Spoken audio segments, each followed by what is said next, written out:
Hey guys, anxiety is fucking hard work. I want to go back. Look, at the moment, what I'm doing, I'm actually helping people. I've started coaching people. I was an anxiety sufferer for 5 years, really harsh anxiety and panic attacks. But yeah, my goal at the moment is to help others conquer anxiety, get through it. I know how fucked up it is, how debilitating it is, and my goal is truly just help as many people as I can. And with these videos, what I want to do, first thing I want to do actually is discuss my symptoms, what I went through, how I got there, pretty much just outline it, and then you guys can make your own conclusion. You can figure out, you can see what how you relate to my personal circumstances and eventually ultimately help yourself the same way and get out of the anxiety trap. That's the goal, and it is possible. I'm living proof, and I can't say that I actually came out stronger. I didn't.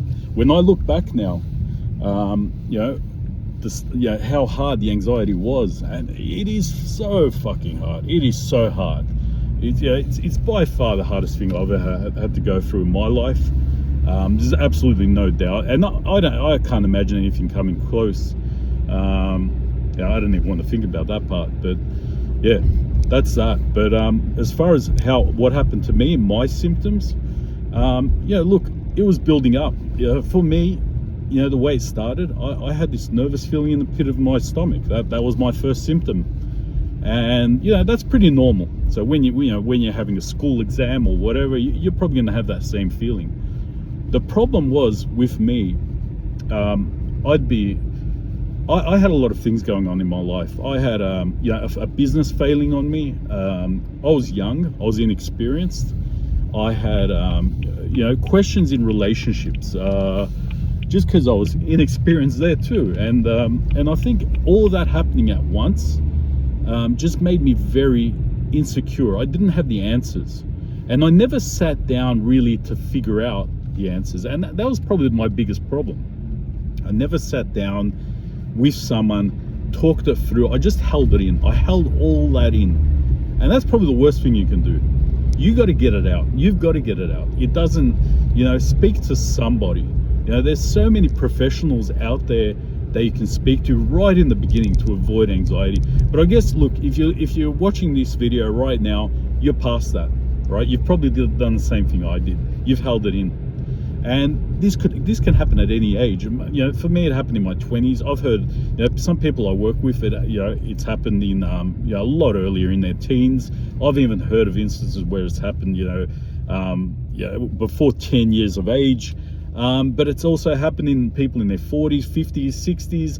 I've worked with a lot of people in those age groups, and where it's kicked off. It can happen so many ways. It could be a death of a loved one. It could be a failing business. It could be a lot of things that triggers this anxiety, that high level anxiety.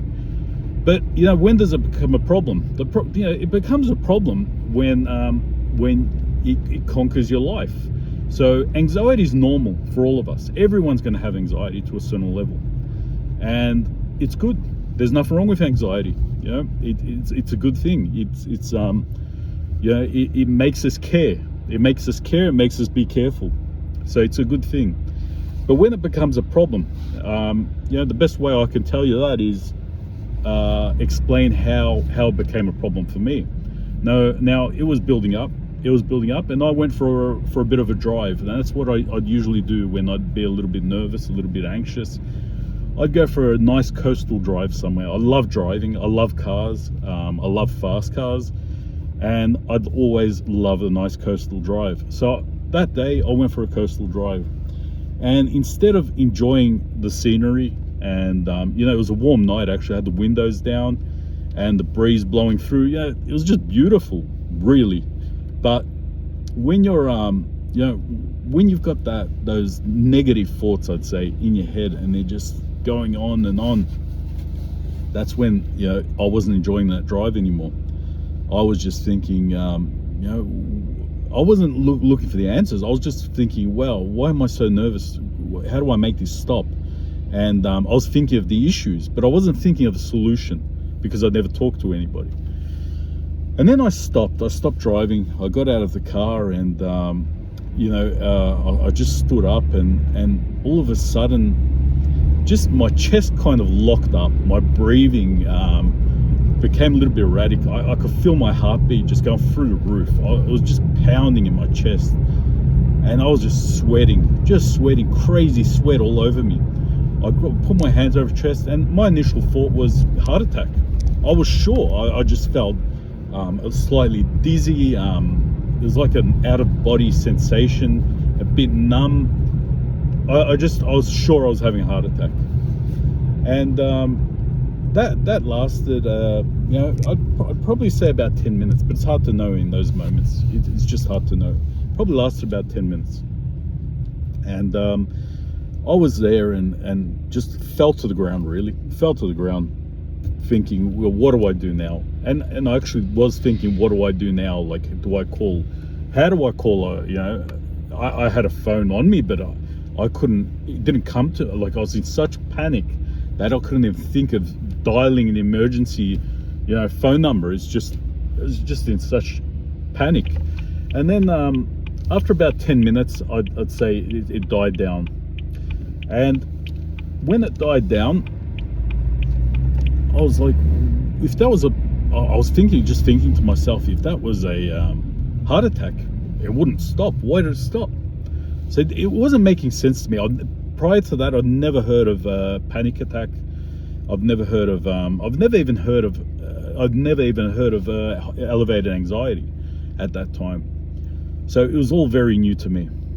And look, I was thinking, instead, all the past issues that were giving me that anxiousness in the pit of my stomach became irrelevant at that time. At that moment, all of that just became the past. It was irrelevant, just completely irrelevant. And having that now, that new fear in my head, that was my one focus, my only focus. And I was thinking, geez, what was that? Is this something that's going to come back? And that was my only thought. Is this going to come back? That was the only thing I'd think about. And sure enough, about 24 hours went by, and I'd say, bang, another. And it was just the slightest thing. I think it was actually a heart palpitation, just a skip in the beat, because I became hypersensitive, as anxiety will do to you. You become very hypersensitive on every body sensation that your body, anything unusual that your body would do, I'd say. And at that time, it that slight little palpitation, which I'd probably never noticed before, just caused another huge panic attack. Same symptoms, just locked up. And that grew, as days passed, that grew into more and more. And I started researching a little bit online.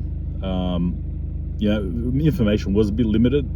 This was the early 2000s, early to mid, the entire period. And information was very, regarding mental health, it was very limited. There were things out there, but a lot of it was, you pay for this, pay for that, or go see someone, or this and that. And to be honest, most people at that time, they'd go see, they'd never experienced panic. They've never experienced elevated anxiety. They've read a book. They've studied anxiety, and that's all good. That's all good. But the fact is, I feel, and I still feel, unless you've been there, it's so hard to understand what it exactly is, how it feels. You just can't understand it by reading a book. You can't understand. You've got to have been there. And look, and then over time, my anxiety symptoms would come up. And when I say symptoms, it wouldn't just be the feeling in the pit of my stomach, the anxious feeling in the pit of my stomach anymore. Those feelings would grow. And I'd get the heart palpitations. That was an ongoing thing for about 5 years. So every now and then, the more I thought about it, actually, the worse it become. The more I was saying, please stop, please don't do it, don't do it, and bang, it would happen. That, it was a given. It would just happen. And then I'd get other symptoms, and those symptoms, look, I'd had this pressure in my head, at the top of my head here. It's kind of start from my sinuses and go upwards. And that would just grow and grow, and then the pressure would get so high, it's like someone pushing from the inside out. It's so hard to explain, but I'm sure some of you guys watching this are experiencing it or have experienced it. But the pressure gets so hard that it just causes a panic attack. You just don't know how to cope anymore. Just bang, another full-blown panic attack. And then from there, that pressure lasts for a few years, but I actually learned how to, I'd relax and breathe, and sometimes it would lower the pressure. It would never go away. It was always there, but I'd lower it. And then, the moment I'd lose concentration in that sense, it wasn't really concentration, it was more distraction, let's say. When I was fully focused on that pressure, it always end up with full-blown panic attack. But then that led to, after a while, I was driving once, and I'd be driving. I was just driving normally. No incident happened, but while I'd be driving, I was always thinking these, negative thoughts, let's say. And as I was driving this one time, I just the best way I can explain it really is when you suddenly stand up and you're dehydrated. Hey, you lose balance, you start seeing a little bit of black and whatever, and you feel like you're gonna faint, right? That's how I felt, but I was just driving. I was in a straight line, and then all of a sudden that feeling came over me. And actually, the good thing is I memorized where my hazard light button is in my car, and I came to a gradual, slow stop. I was, let's say, aware enough not to brake suddenly. I wasn't really sure what was in front of me, like in that split second, but I took the risk. I didn't want to brake too hard. Brake slowly, just in case there was someone behind me. And I also put the hazard lights on. Now, I came to stop. Nobody, I didn't hit anybody, thankfully, but I kept, after about, I'd say 2 minutes, my sight came back. And I kept driving. And that was another worry now, a new symptom. Am I going to go blind again?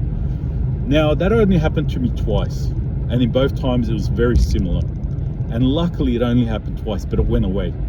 Now, at that time, that led me to go to the doctors.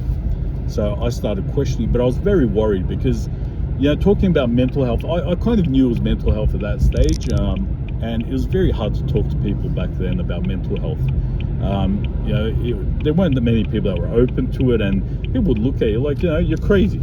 So, I didn't want my family knowing, I didn't want my friends knowing. It was just a period of avoidance, I guess, of avoiding people just to, I didn't want to show any signs of weakness, any, signs of mental illness. I was worried I was going to end up in a, mental institution. And, just stuff like that it's all negativity. It's all negativity, just accumulating during this time. And then I'd get other symptoms as well. And then I remember my next symptom, I'd get this anxious feeling through my legs. And it started with my left leg, and then slowly, it feels like that anxiety in the pit of your stomach, but imagine it at the bottom of your leg. That's how it felt for me. And that eventually got to this point where I couldn't even walk normally. And I tried running, and I couldn't run at all. It was the weirdest feeling. And I think that lasted, a few months. And that symptom for me, that was another symptom that would cause, full-blown panic attacks. It would, depending on how much I'd focus on it. But at the time, I didn't know about distraction. And we'll get to that at a later stage. But distraction is one of the key methods to conquering anxiety. It's one of the parts of the snow, of getting the snowball rolling, where you eventually conquer anxiety. Now, along with those symptoms, there are so many: numbness, tinglings in your face, moments where it twitches, moments where you think you're having a stroke. The symptoms, I feel like anxiety would make up its own symptoms. It was truly like that. You'd think, well, what symptom could come next from anxiety? And I'd think that. I'd think, what symptom is coming next? And bang, that symptom would happen. But there were so many. There were so many. Looking back, I can't even think of all of them, how many there were. And I see a lot of comments. I read a lot of comments. I work with a lot of people that come to me with symptoms. And rarely does anybody come to me with a symptom that I didn't have. And I'm being brutally honest here. I had so many symptoms. But we'll get into how to conquer these symptoms, how to conquer anxiety in general. And I think that is, look, you know what? It takes patience, it takes persistence. You got to keep chipping at it. And unfortunately, there is no overnight solution for this. There really isn't. But like I said, I am proof that it is possible. And I honestly feel that I came out stronger. I came out a better person, a person that was more aware, a stronger person. But I learned how to use all of that, all the negatives that came from anxiety. I learned how to use it as a positive, and I think that's the biggest take from this. And I think that, guys, I really think that, as hard as this fucking anxiety is, I think that you can really benefit from it in the end. And you're probably thinking, now this guy's crazy saying that, but you know what? I did it, and I never looked at myself as a person that was strong, let's say, that was exceptional in any way. I was just normal guy. If anything, I was insecure. I was a stress ball. But yeah, I came out on top, and I switched all of that up. Switched all of it. So let's dig into it in the next video.